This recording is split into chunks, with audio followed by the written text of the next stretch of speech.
This is Ben, the dust guy. And Jared Nierengarten, facility engineer here with Crystal Cabinets. 1994. Why are you still here? I believe I'm still here. I was going to use this as a stepping stone basically until I didn't. They never gave me a reason to leave. 31 years later, here we are. For the wood machinery industry, you've done a lot of firsts. Yeah, I think Crystal's led the way in a lot of ways. So it's kind of cool watching people catch up. So I've known you since 2017. Somehow you guys found us. We eventually got to the point where you said, yeah, go ahead. Let's put in a dust collector. When did you say, hey, enough's enough? We got to do something about that. Well, when we were moving equipment around, moving departments around, trying to improve flow, it was becoming impossible. We knew we needed an upgrade. That's when we started looking at other alternatives. The first alternative we looked at was one of your competitors, and they had a nice design too, but they weren't willing to work with us on how large we needed it to be. Once we gave Hocker a shot, Hocker was willing to go the full length of the building that we needed. I didn't know they weren't willing to work with you guys on that one. Surprise. That seems short-sighted. Yeah, you were advertising in a magazine, one of those industry publications. Did we do a couple meetings and then we did bring somebody in, or did we go immediately to Europe? Nope. You showed us some of your other installs, and then we went over to Germany and checked out some of the big ones.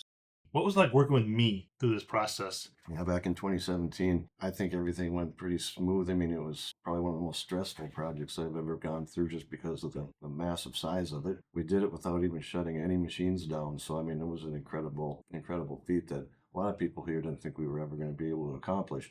The stress of shutting down puts the fear of God in everybody. And that's the number one thing that we always have to address. Well, a lot of people don't know, like on our last collector, when we got that running, we had 45 minutes to spare before production was going to start. Yeah, you were pulling strings, I was pulling strings, Nelson was pulling strings. Yeah, I was nervous. That's a good story. When you called Nelson with a problem, what's the difference in calling a typical vendor? I think calling Nelson or yourself or anybody at Hocker, we jump right into the same knowledge level, talk the same language. It's like, bam, you're right there. It's just right to the nuts and bolts. You're sitting across from the owner and the leadership, and you ask for a massive capital investment. What do you do to make the case? How do you make this a priority? Between the versatility and actually seeing an ROI on a dust collector made the sell very easy. Why would you do anything else? The ROI I calculated on different systems was like 73 years, and that's not an ROI. No. And I believe I recall this one being 12 or 12 and a half. On a dust collection system, that's incredible. And there's soft numbers there. How do you address the fact that you don't have to reconfigure your trunk line ever again? I mean, that's a hard one to put a number at. That's one of the biggest numbers for us. So somebody just comes to a meeting and says, I think we need to take 2 CNCs and automatic loaders, and we're just going to put them in the other side of the plant by Monday. No, it's all part of a very long range planning. How do you actually plan for flexibility? The maintenance and engineering departments meet every week and discuss the line we're all working on the way to the punch list.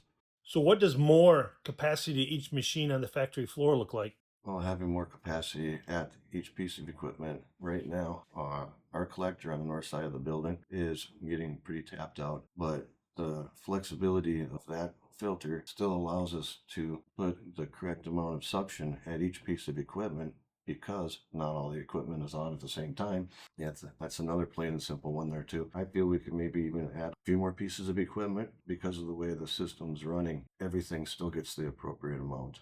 It does feel like cheating, but it's a win. And that's the beauty of energy management. Do you ever go to a machine and say, hey, I'm not getting enough suction on that, and you go back to the controller and you increase the square area of that blast gate to try to provide more suction for it?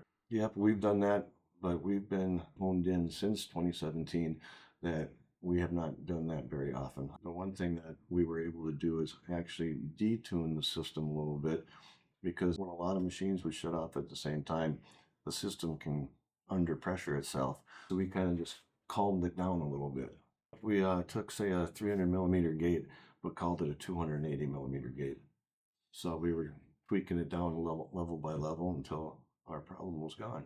Wow, that's upper level stuff. It works so well. You can literally shut the transportation of the sawdust to the silo completely off. You can perform maintenance outside. You can shut airlocks down, perform maintenance on those without shutting production down for a short time. What's a short time?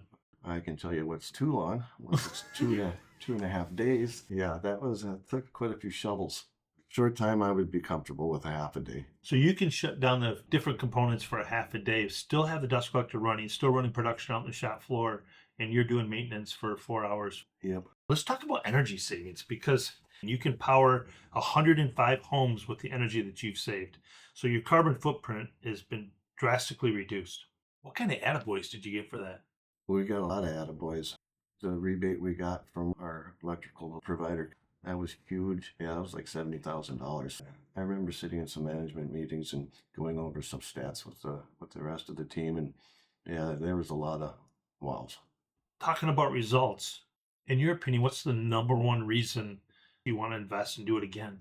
I think we want to do a copy and paste of our larger filter simply because we know we're going to continue to grow. It's inevitable, and with this type of a filtration system, being able to run it at such a low speed, you can start there and then do that growth rather than buy large pieces of equipment and you might only need 20% of it for a short term, but you're still going to run 100%.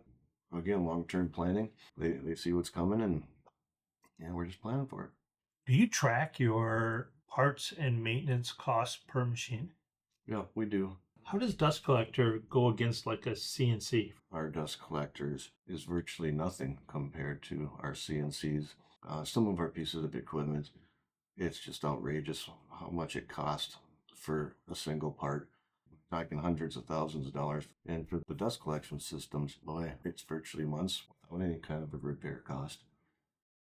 In 2017, you guys won the Wooden Globe Award for Innovator of the Year. Was that a big deal for you? I think it was a big deal. For us, that was a big deal. You guys are Crystal Cabinets, everybody knew who you were, but at that time, nobody knew who Ben Dipzinski. And for me, it was a big deal. Thanks. Put us on the stage for being, hey, these guys are serious about doing big stuff. When the president was updating the company, he started out reminding everybody, that Crystal Cabinets is the largest custom cabinet manufacturer in the United States. We may not have the most square footage or the most robots, but as far as being 100% truly custom, I think that's what gives us the niche that you can actually comment like that. You guys just sort of jump into it and say, yeah, we'll figure it out. Yeah, we're pretty good at that. Like the 2017 dust collection project being a major one. People were calling that one of the biggest in company's history at the time. That was a high risk, high reward project, but failure was really not even an option. Once we cut that PO, we knew we just had a long road ahead of us. When it all got said and done, I believe a huge part of that is the trust factor. Hey, what do you see for us in the next 10 years? I think since 2017, the relationship started on a good note. I don't see within the next 10 years there being any kind of a degradation of the Crystal Cabinets and Hocker relationship. So, but I don't foresee any change. Would you do the same thing again? Oh, yeah. Been a great ride? Yeah. Oh, yeah, definitely do the same thing.